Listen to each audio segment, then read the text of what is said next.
La situació d'habitatge en l'Ajuntament de Barcelona es prestava des de dos organismes diferents. En aquest mandat es decideix ajuntar tots aquests serveis en una única organització i això és el naixement de l'IMAP, de l'Institut Municipal d'Habitatge i Rehabilitació. Es concentren en una única organització tot el que és la promoció, la gestió del lloguer social i també altres formes de provisió d'habitatge, amb la compra d'habitatges i sobretot amb la compra d'edificis sencers.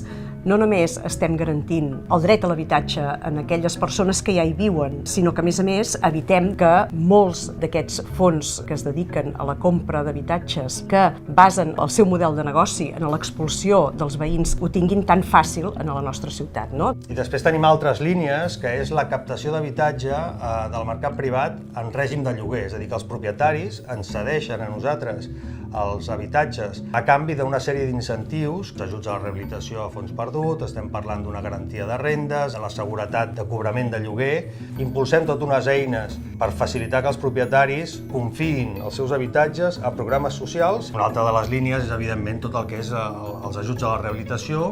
S'ha condicionat d'alguna manera a unes mesures socials per mantenir i per garantir que els llogaters no es vegin perjudicats. Per fer front a l'emergència habitacional, l'IMAP ha ampliat els serveis d'assessorament i d'atenció a totes les situacions d'emergència. Ho canalitzem molt a través dels programes de mediació. Defensem a la part més dèbil, en aquest cas, que sempre acostuma a ser la part llogatera.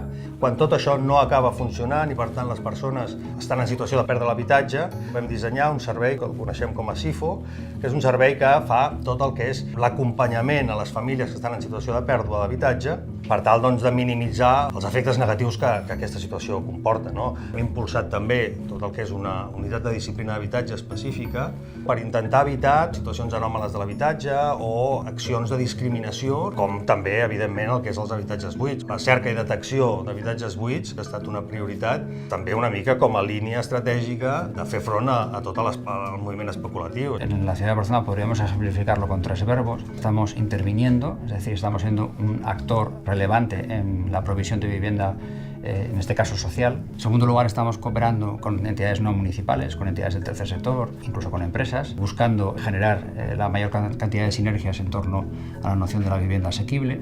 Y finalmente, estamos regulando, porque hay comportamientos que son contrarios al interés general y además en muchos casos son comportamientos contrarios a derecho, con lo cual lo que tiene que ver con inspeccionar, sancionar y tratar de ponerle límites a este tipo de comportamientos es relevante. La estrategia en realidad es una combinación de las tres cosas, de intervenir, de colaborar con otros y de regular y reprimir determinados comportamientos.